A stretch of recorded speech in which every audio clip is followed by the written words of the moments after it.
Hello, and welcome back to another episode of Damien Ruins Horror Movies.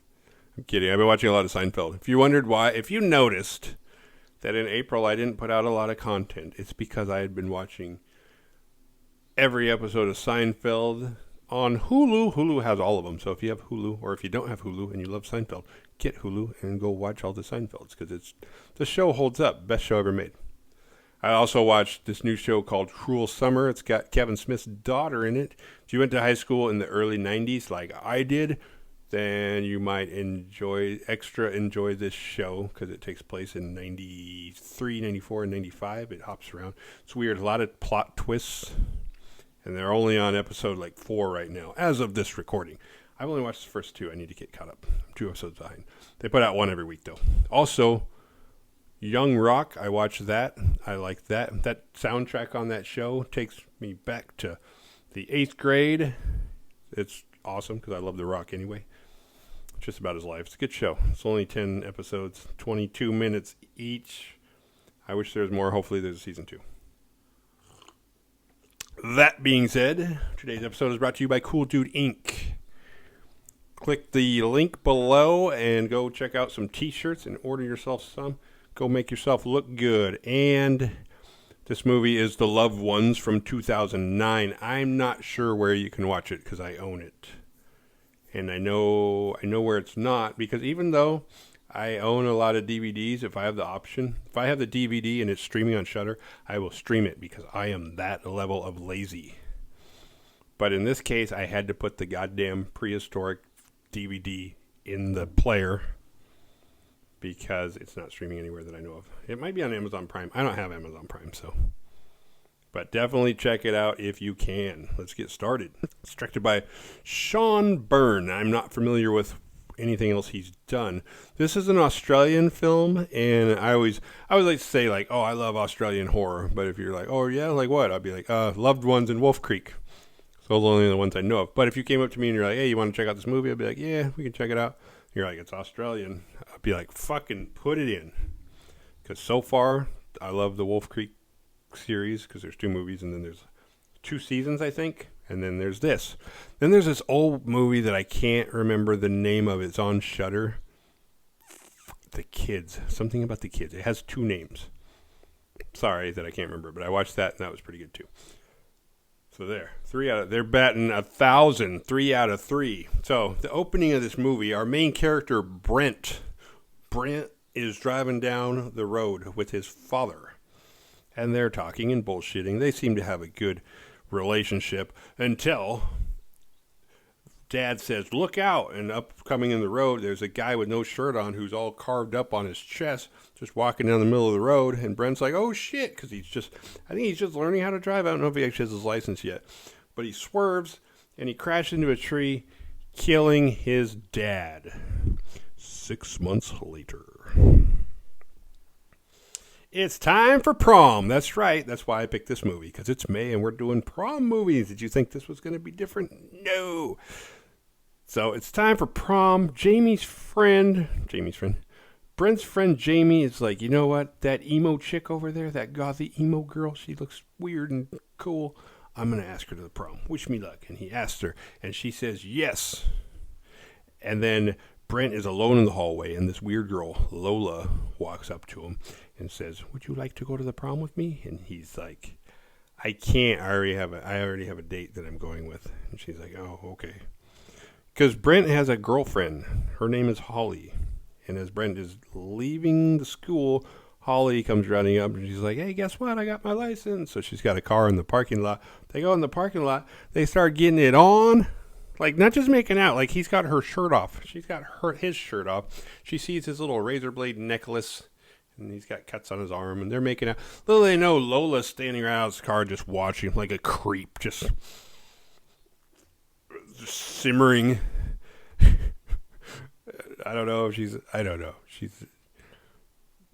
a problem. Brent likes to take risky hikes and walks. He climbs up cliffs with no gear because he's fucked up ever since he basically killed his dad. It's understandable. But one day he's out taking one of his risky little hikes, and he gets kidnapped. That one day being the day of the prom. So when Holly swings by to pick him up, he's not there. And Mom's like, I don't know where he is. I would have assumed that he was with you. She's like, you're not with me. I'm coming to pick him up for the prom now because I got my license. Even though Mom, at the same time, she didn't want him going into a car with Holly or ever again because of that accident. She didn't want to lose. She already lost her husband. She didn't want to lose her son. And now she thinks which is funny because car accidents do happen a lot, but we don't it's not like when somebody says goodbye and they get in their car and start up, you're like, it's the last time I'm ever going to see him. They're not that rampant. So they're trying to figure out where the hell Brent is. So they call his cell phone. They keep getting his voicemail. And they're just like, this is weird.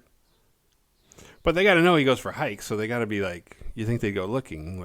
He has kind of a routine. So you think they would know where to go. But they hear something outside the door and it's the dog.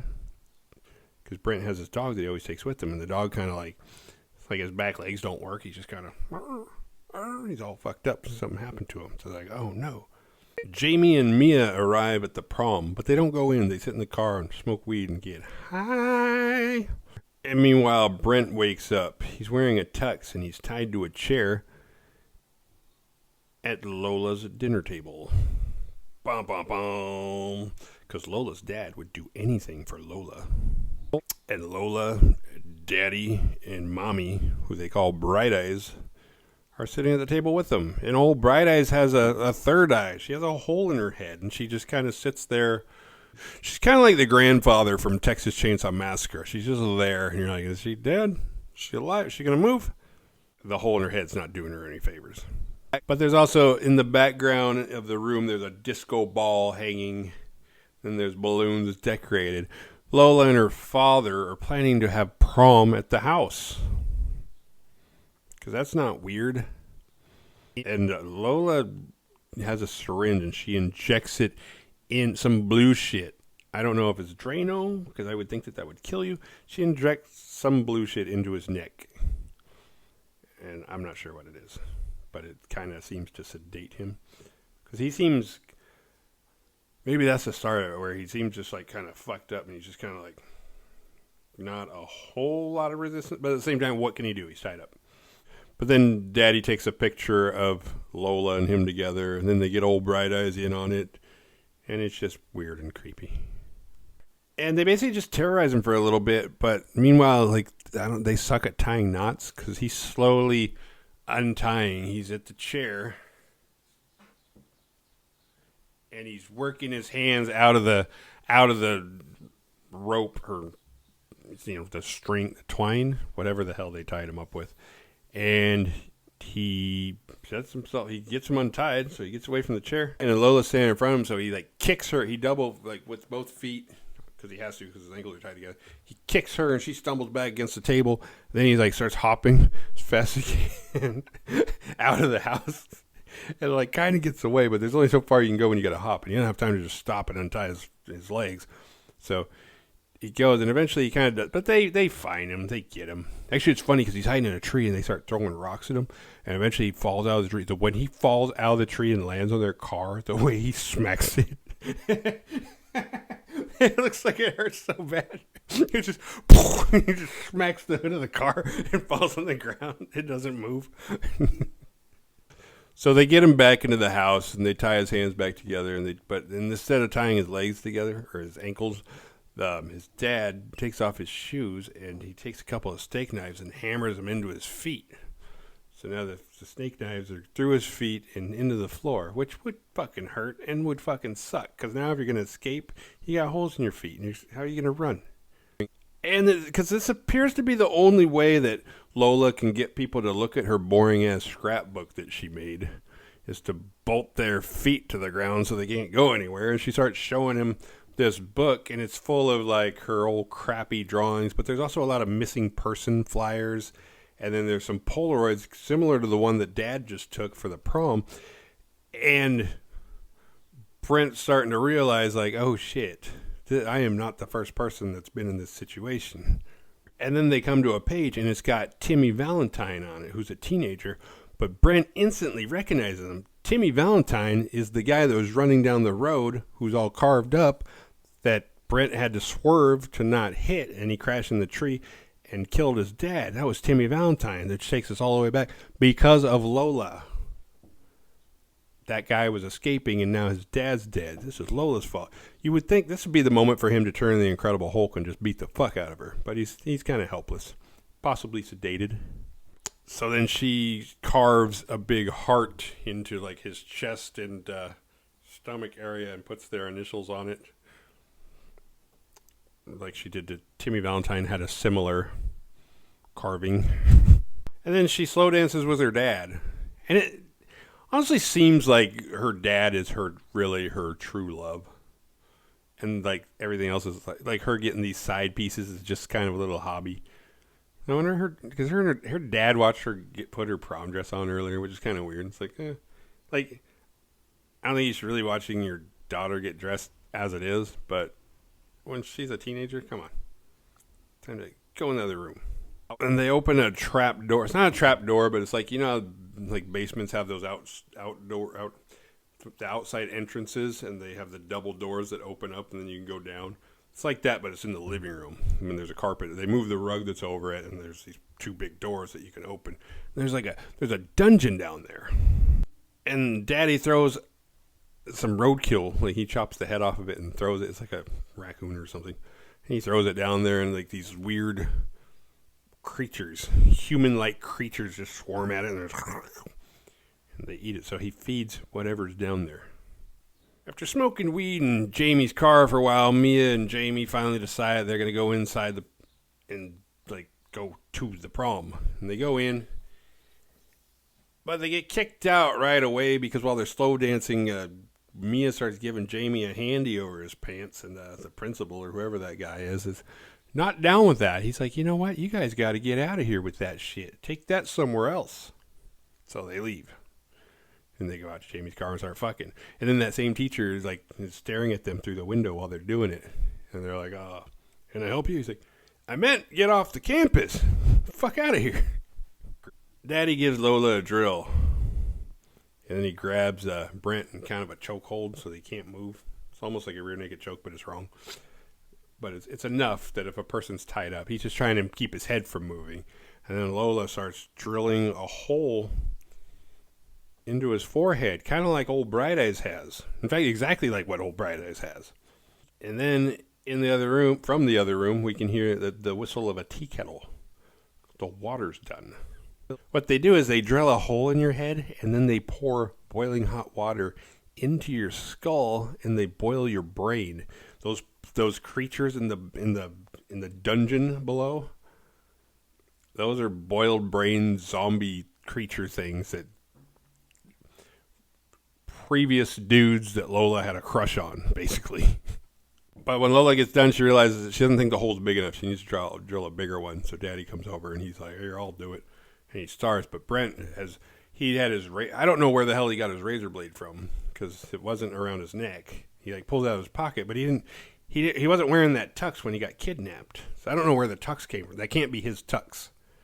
Because why would they have his tux? Unless he had it. That doesn't make sense. But he's got his razor blade. He's cut himself free, so when Daddy gets close, he pulls one of the steak knives out of his foot and starts stabbing Daddy.